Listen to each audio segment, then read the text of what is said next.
Howdy folks, hope everyone is doing well today, and today I'm reviewing this video from Brando Herrera. He's a firearms manufacturer here in Texas, and also obviously a YouTuber, and he's currently running for Congress in Texas's 21st District.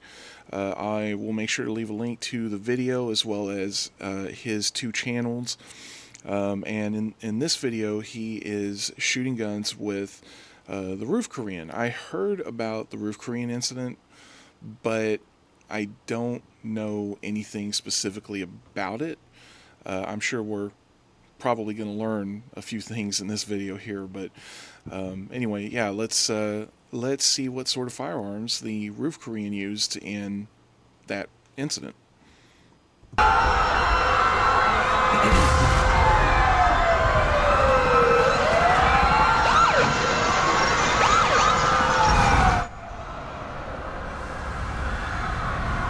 I don't know. Seems like it's getting a little out of hand. Go, son. Korea! Ever heard of it? Because it's real. Is real. Is real. Yeah, but today we're talking about South Korea specifically. The lesser talked about of the two Koreas. Mostly because the other one is a bit of a problem child. Problem child with a dictator that really likes cheese.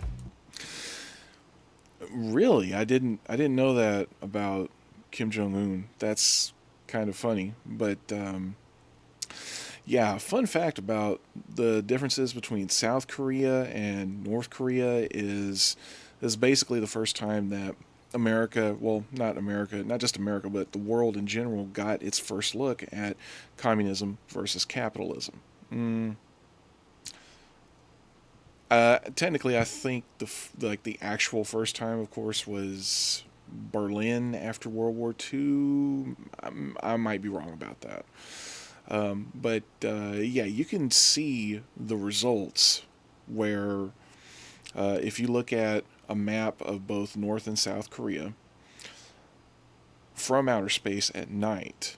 South Korea is lit up like a Christmas tree, whereas North Korea, it's basically just the capital where Kim Jong-un lives. I'm guessing that's where most of the light is. Most of that country is dark, which is very on point for differences between capitalism and communism as far as I understand it. Anyway. Anyhow, Daewoo. Ladies and gentlemen, this... cat hair on it. I have a fucking cat.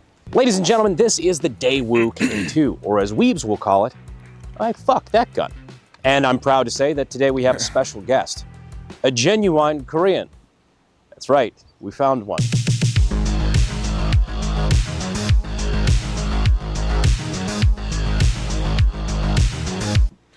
And if I remember correctly, I believe this is the, oh, well, it actually says it in the video, helpfully. It's the South Korean K2, if I'm not mistaken. Or is it a North Korean weapon? I don't recall right off the top of my head. But it's a very attractive rifle. Is this in, I believe, yeah, it's 5.56. Interesting. Yeah, I never knew a whole lot about the Korean K2 assault rifle. So it's basically their AR platform. That's interesting. I thought it was more AK-like, or maybe that's another weapon I'm thinking of.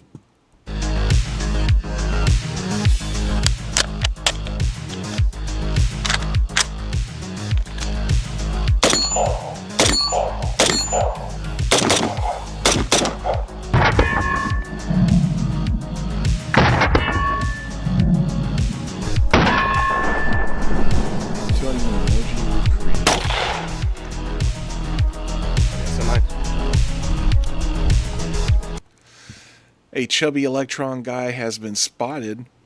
Let's see. And then who's this? Boom.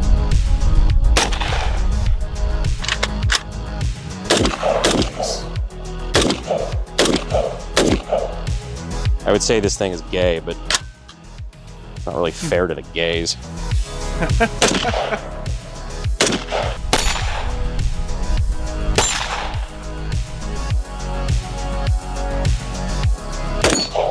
Yeah.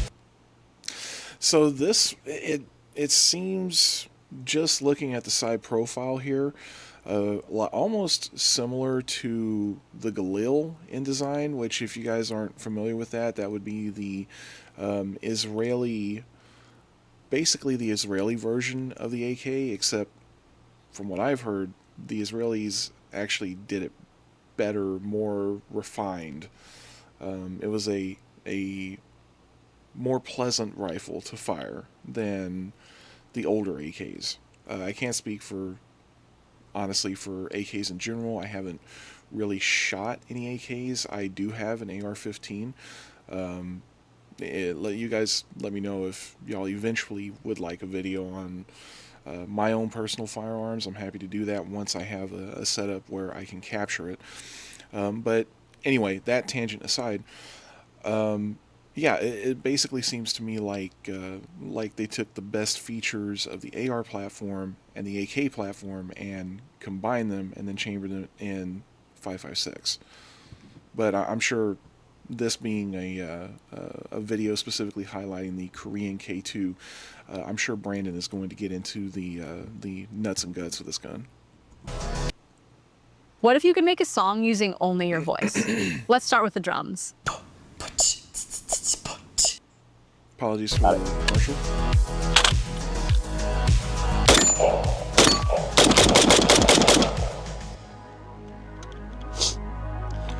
Yeah, I'd defend a small business with this.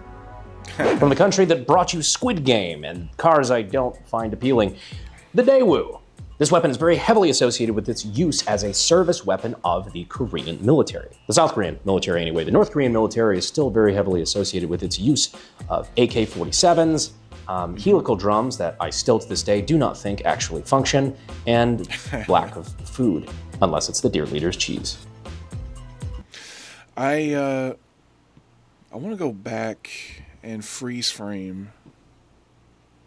And lack of food, unless it's the deer leader's cheese. I do not think of AK.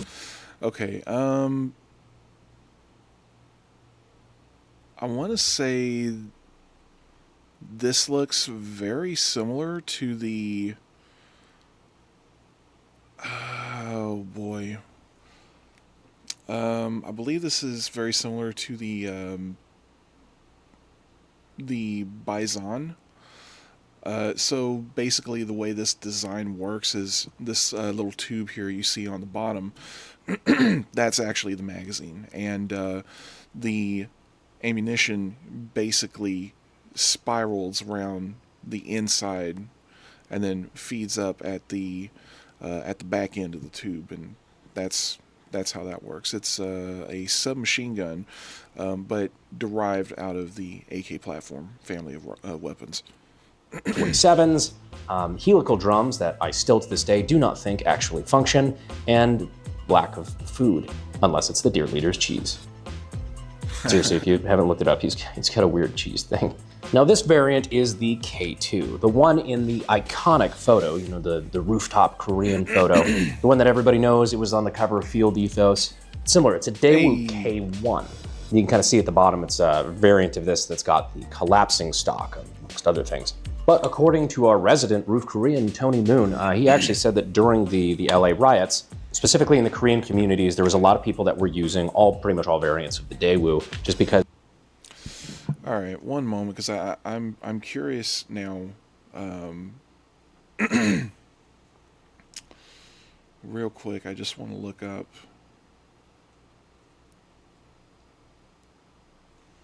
Exactly what those riots were about.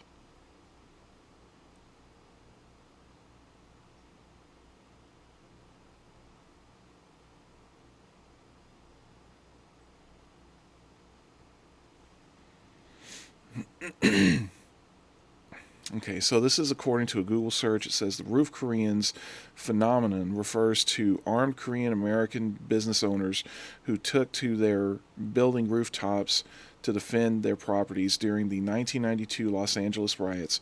They were forced to become vigilantes after local authorities and the police largely abandoned Koreatown to protect wealthier neighborhoods. Yeah, that's very on point for California.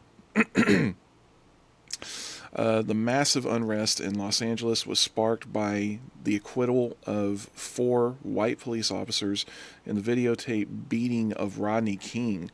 Oh, this is relating to the Rodney King incident. Okay. All right. That's interesting. I was only like 7 or 8 at the time when that happened.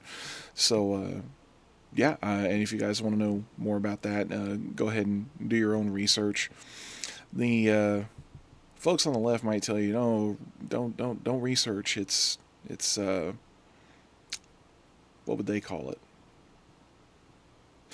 No, yeah, don't look into it. No, just take their word for it. Yeah, believe the media. They lie. They always lie. Always do your own research. Never trust a word that the media tells you.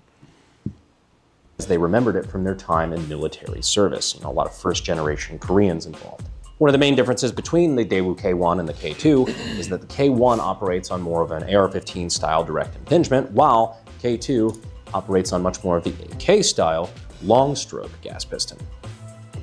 So you know which one I was choosing. Giggity. Let's go into a brief bit of history about it. This rifle started to be developed in the early 70s and was developed for over the course of like 10 years with a bunch of kind of wild-looking variants, if I may say so myself. Korea was just kind of throwing shit at the wall and seeing what stuck. They eventually landed on this, which started seeing service in 1985. Well, I mean, to be fair, that is exactly how research and development works. You try things and see if it works, and if you keep the stuff that works and get rid of the features that don't work. I mean, at least that's kind of how we usually do things in America, or at least that's how it used to be. These days, so much in firearms is just standardized as being like, well, that's the industry standard, so that's the way we're going to do it. Yeah, I mean, it's almost like we are almost at the end of what we can do to innovate with modern firearms. Like, I mean, is laser weapons? Is that maybe the next evolution? I don't know. I mean, still the present. I think they still actually use this. I'm not sure if it's their primary fighting rifle still, but it is still very much seeing service. Which is why in the vast majority of Korean anime, whenever you... Could you use up to $800? Find it at BioLife. Up to $800 is waiting for you. Just donate plasma. You see, Apologies for the commercials again. Eventually, I will have this account set up with YouTube Premium, so you won't have to deal with the commercials. Eventually, we'll get there. The military getting involved. They're carrying around Daewoos. A bunch of weebs got mad at me last time for saying Korean anime. I don't know what it's called. I watched Solo Leveling. I liked it. What do you want from me? People with anime profile pictures being mad? Never. Another day, another cock chair. But that's all right. Even though we're back in West Texas, I can still talk to you about TACPAC. TACPAC is the ultimate subscription box service company where you can get cool shit such as Troy Industries iron sights, SOG fixed blade knives, motherfucking tactical stocks, iPro, Aeronox muzzle brake, AR-15 parts of all shapes and sizes, and more.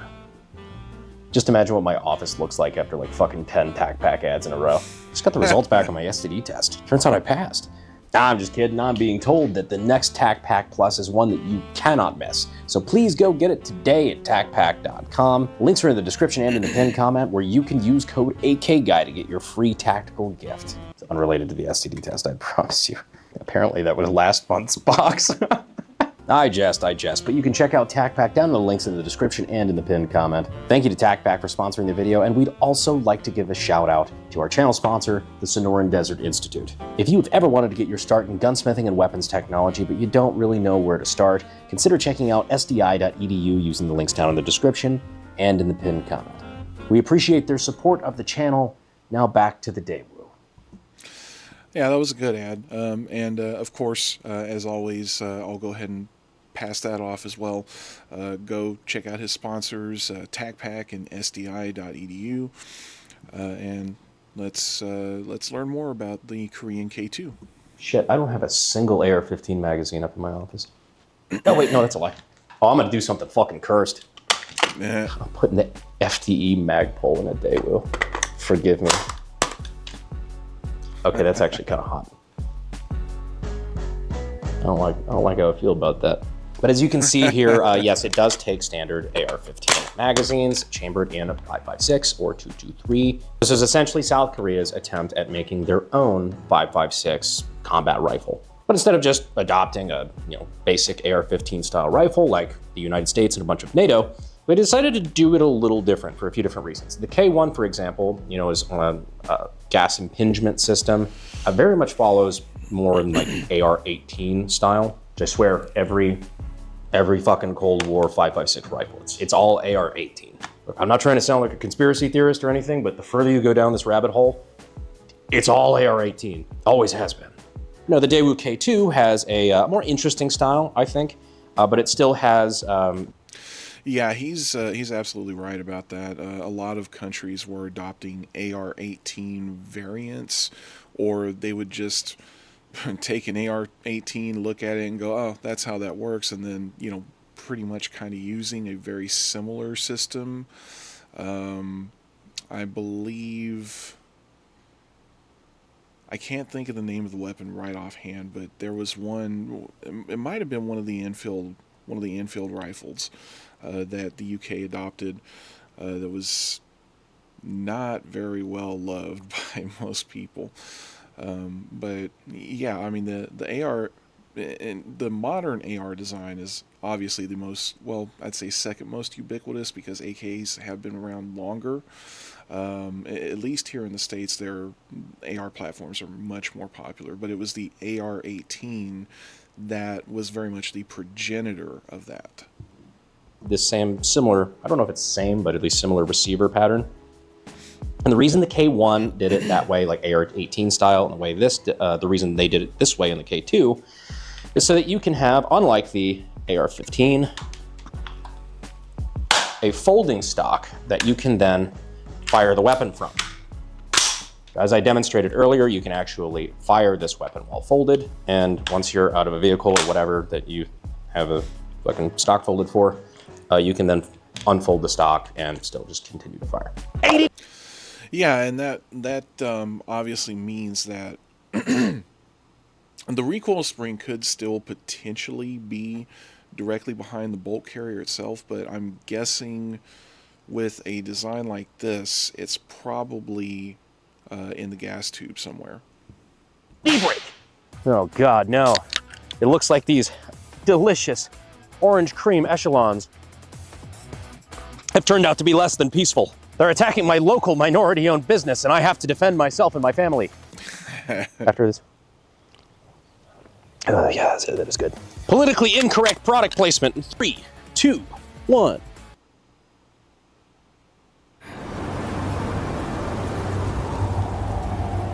Commercials on this one. Apologies.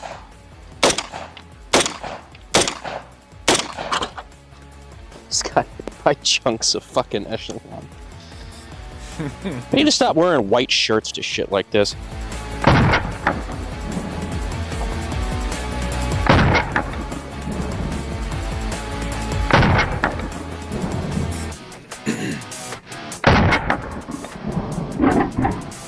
If you want to try the new orange cream flavor, you can go to drinkechelon.com.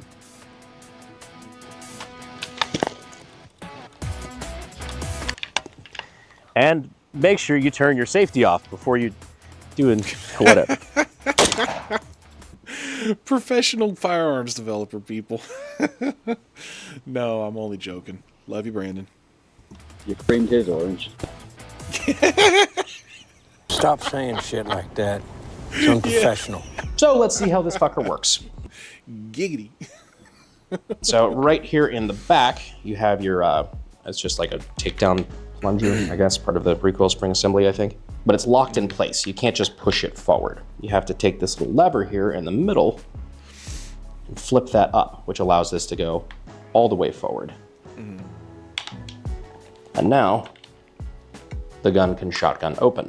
And now I have to remember how to do the rest. I'm assuming, yeah, okay. A lot of the guns that are designed. Okay, so my presumption was completely incorrect. The the recoil spring is actually behind the action itself. Interesting. I mean, it does make more sense though, because it's less wear and tear, less heat on the recoil spring itself. Like this, like they share a lot of the same operations for a reason, I think. Got our recoil spring assembly here, and you see the charging handle here cannot leave. There is no gap there in the back. So in order to get the bolt out, which is currently married with the bolt carrier group, we're gonna divorce them real quick by putting it in this slot here, which is cut higher so that the charging handle can pop out. And then we have our bolt carrier assembly, which has a removable piston. So we have. It appears to be much slimmer, much more, like there's less mass to the parts there. And I've never fired an AK myself, but I understand that AKs have a bit more recoil compared to the AR platforms and 5.56. So that's interesting. Have our bolt here, which really does look like the front half of an AR-15 bolt. It's very similar with that star pattern bolt face. But we have our long stroke gas piston here, which I must say, I mean, come on. The similarities there between this and an AK. It's the same picture. That and the recoil spring assembly coming through the back of the piston area. Like they might have copied Mickey K's homework on this one a little bit, but that's okay. Lots of people did. So yeah, the rest is pretty straightforward. The gas block just remains attached to the weapon. It's pinned to the barrel, just like an AK would be. And if you pop this pin here, the upper and lower come apart just like an AR-15. Our lower here is, honestly, there's a lot of material left over compared to like an AR-15, but it's very, very similar. And you got your... Yeah, so it's basically what I was saying before, is it's basically just the best bits of the AR platform weapons and the AK platform weapons combined into one firearm, and it's a neat design. I love it. Bolt catch there, last round bolt hold opens, very, very familiar. Now I'm going to try to put it back together. This little oval bump here goes in that little oval slot there. When a mommy and daddy love each other very much, they go back in the gun. There's so much catch gauge in this that bolt. video. Find where I put the charging handle back on. Where's that slot? There we are. Now the bolt can slide forward. Can throw this back into the rear of the gun. Start to close it back up. Oh shit, not like that. I didn't have the little lock forward, so I'll push that back forward like so. Push this in. Voila, push the lock back down. And we are ready to go back to defending our property. Yeah, it's pretty simple. Yeah. That's how it functions. Now, a lot of the complaints about some of the long stroke piston guns tend to be that it adds a little bit to recoil impulse. I mean, it's a 5.56. There's not really going to be a lot of impulse there anyway. So in my opinion, higher impulse on a 5.56, especially a semi-auto 5.56 gun compared to like a DI gun, it's like saying you've got higher impulses than a Eunuch. Just No, I mean, yeah, he's not wrong there. The 5.56 is basically, to me, it's basically just a 22, but obviously the design of the projectile is a bit different. It's a longer case, more powder, etc., etc. It's not really that crazy. But in my opinion, I really didn't notice a whole lot. But again, it's harder to tell in semi-auto, because if you're full auto, then that can start to get away from you a little bit if you're not paying attention. But it's never bothered me. Like, I'm a fan of the SCAR platform, for example. So, oh, I'm an idiot. I didn't even notice they're FDE. I don't see them as AR mags. There were two the whole time. It's technically a SCAR mag, but you know what I mean. Now I gotta do it.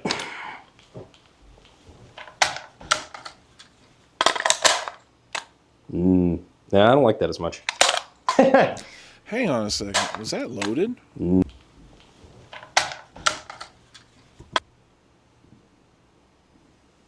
It does. Well, no, maybe I'm wrong.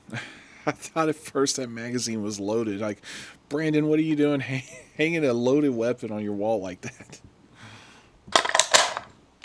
Yeah, I don't like that as much. I mean, not that it would be all that big a deal as long as... I mean, he could probably even keep it up on the wall chambered with the safety on it. It's not that big a deal, honestly. I don't think I would do that, though. But that's just me. Back home.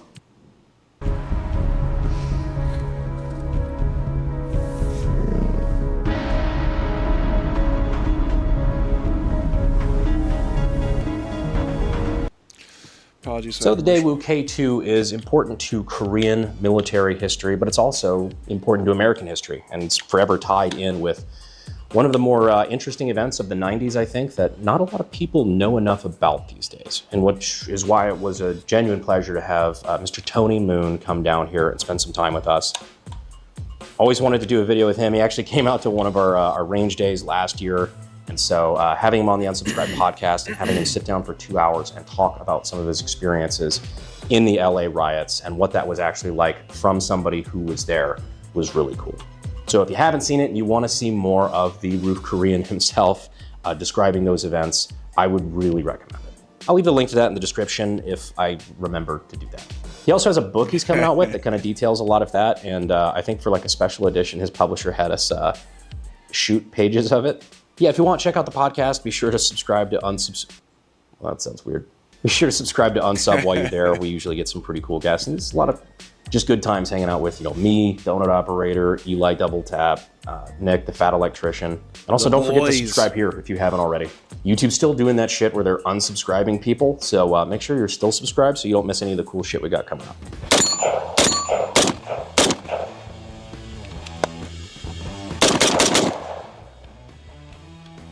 Ladies and gentlemen, Daewoo K2.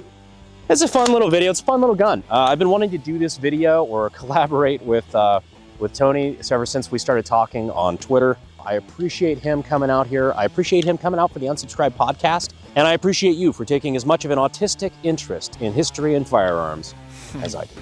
Maybe more, maybe less. I don't know. I don't fucking know you. But with that, guys, that is the end of this video. We appreciate you staying all the way to the end. And I will see you sexy YouTube mother lovers in the next one. Bye. Fuel is my obsession to make the perfect weapon. Like Rasputin's rise to the top.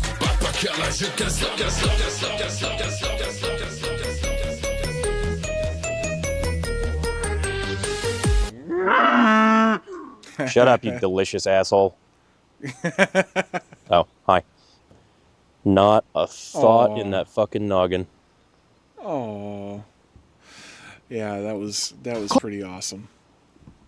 Whoops.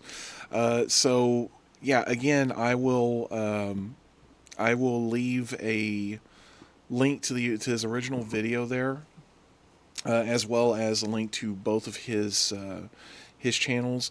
Go over there, show him some love. Don't forget to like, comment, share, and subscribe. And thanks for watching. Bye bye.